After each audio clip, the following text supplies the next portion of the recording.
12절 그러므로 피곤한 손과 연약한 무릎을 일으켜 세우고 14절 모든 사람과 더불어 화평함과 거룩함을 따르라. 이것이 없이는 아무도 주를 보지 못하리라. 히브리서 기자는 12장에서 믿음의 생활을 경주로 표현했습니다.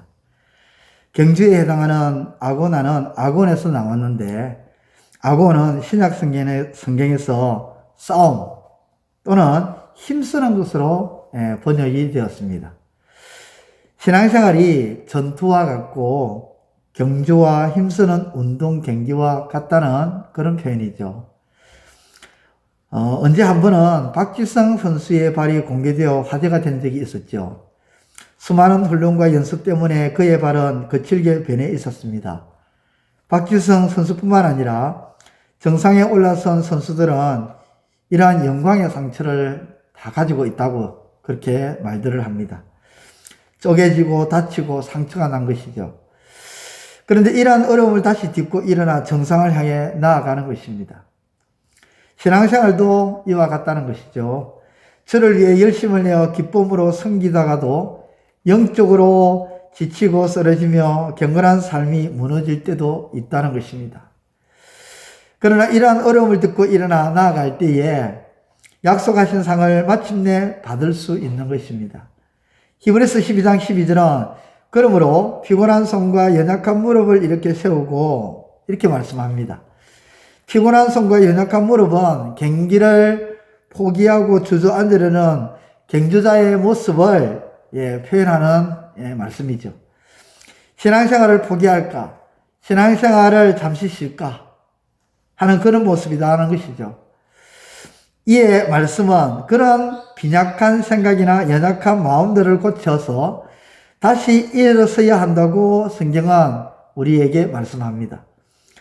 13절이 그렇게 우리에게 증거하죠. 너희 발을 위하여 곧은 길을 만들어 저는 다리로 하여금 어그러지지 않고 고침을 받게 하라.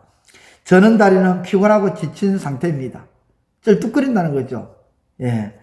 곧은 길은 구부러진 길과 대조되는 것으로 의의 길을 의미합니다. 믿음을 지켜내기 위해서 받는 환난이나 연단, 고난으로 지쳐있는 성도들이 참 많습니다. 뿐만 아니라 복음의 참 길을 뒤로하고 이단이나 잘못되고 구부러진 길로 나아가는 성도들도 있어요. 신천지에 있는 형제 이야기를 들어보면 거기에 대다수는 이미 기존 교회에서 신앙생활을 하던 사람이라고 합니다. 처음부터 신천지에서 신앙생활을 하는 사람은 많지 않다는 것이죠. 그러면서 왜 많은 사람들이 기존 교회를 버리고 신천지로 넘어가게 되는지 알게 되는데, 교회에서 신천지로 넘어간 대다수의 사람들이 교회에 실망을 하고 목회자에게 실망을 하고 여러 사역동으로 상처받고 지쳐있는 사람들이라는 것입니다. 오늘 말씀은 이런 상황을 경계합니다. 여러 환난이나 연단, 고난으로 지쳐있는 성도들이 다시 믿음으로 회복하고 구부러진 길이 아니라 의의 길, 생명의 길로 나아가서 믿음의 경주를 완주해야 된다는 것이죠. 우리 믿음의 대상은 처음부터 마지막까지 오직 예수님뿐입니다. 우리는 오직 예수님만 바라보며 나아가야 합니다. 그것이 믿음의 길에서 승리하는 방법인 것입니다. 모든 사람과 더불어 화목하고 거룩함을 따르며 한 걸음 더 나아가 개인의 영성훈련에 대해서 히브리서 기자는 이렇게 말씀합니다. 이제는 공동체 안에서 삶의 모습을 이렇게 살아가라고 권면하고 있어요. 14절, 우리 14절의 말씀을 함께 읽어볼까요? 시작. 모든 사람과 더불어 화평함과 거룩함을 따르라. 이것이 없이는 아무도 주를 보지 못하리라. 아멘. 교회 공동체에 대한 성도들에게 주시는 권면은 이것입니다. 모든 사람과 더불어 화평함과 거룩함을 따르라. 평소 교제하시는 목사님이 계시는데 그 목사님이 말씀하시기를 교회 내에서 문제를 일으키는 한 집사님 때문에 너무 힘들다, 기도해 달라고 부탁을 한 적이 있습니다. 가는 곳마다 문제를 일으키고 사람들에게 상처를 주고 벽을 쌓고 도대체 왜 그런지 모르겠다는 것입니다. 참으로 안타까운 일이 아닐 수 없습니다. 교회는 공동체죠.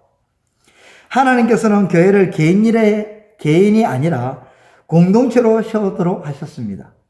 그리고 공동체에 바라는 하나님의 뜻은 더불어 화평하고 더불어 거룩함을 따르는 것입니다.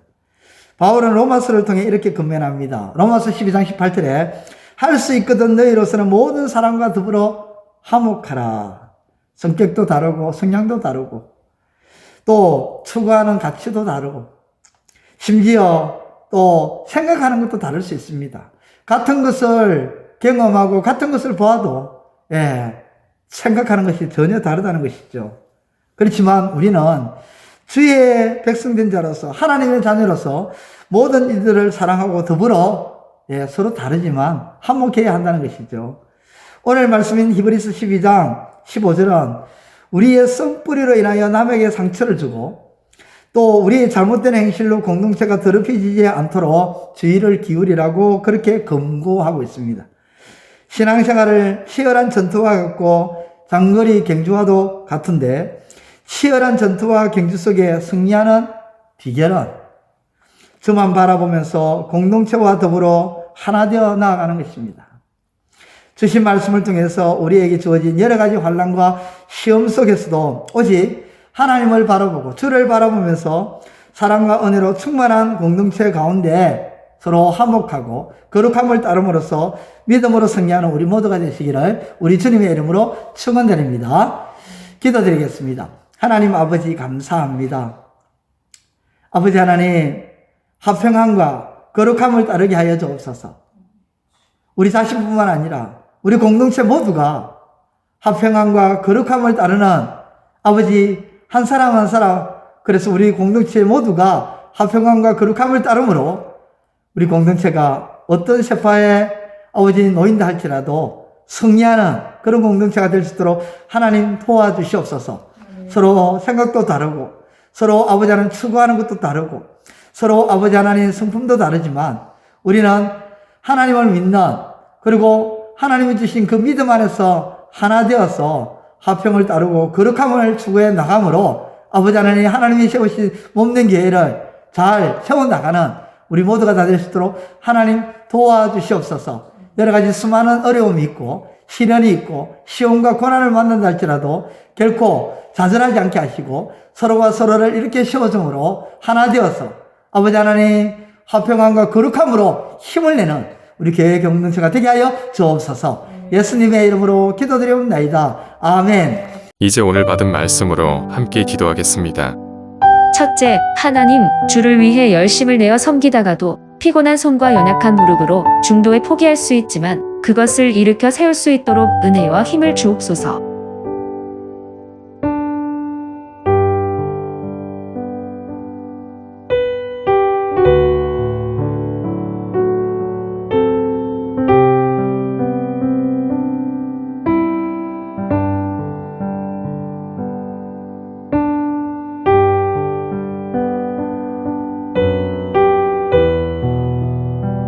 둘째, 여러 고난과 환난 속에서도 믿음의 경주를 감당하게 하시되 교회 공동체와 함께 화평함과 거룩함을 따름으로 교회를 든든히 세워가는 하나님의 동역자가 되게 하소서.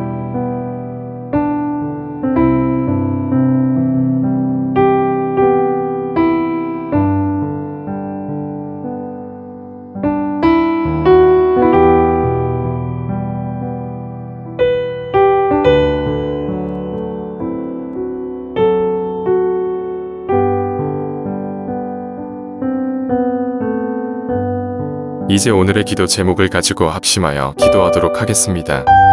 첫 번째, 하나님, 다른 이의 약점과 단점을 찾아내기보다 장점과 강점만을 찾고 그것을 인정하며 칭찬함으로 나아가게 하소서.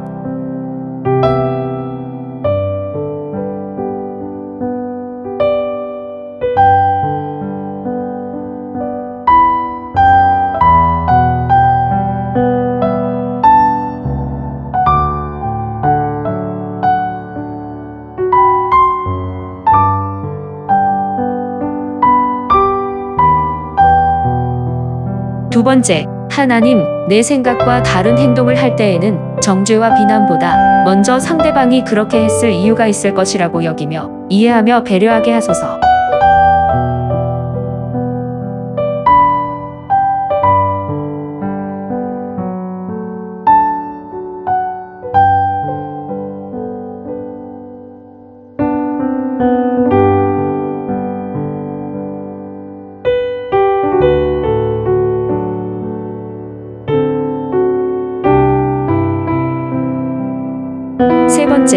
하나님, 약함이 약점이 아니라 하나님의 능력을 드러내는 강점이 되는 것임을 알고 나의 약함에 대해 의기소침해지지 않게 하소서.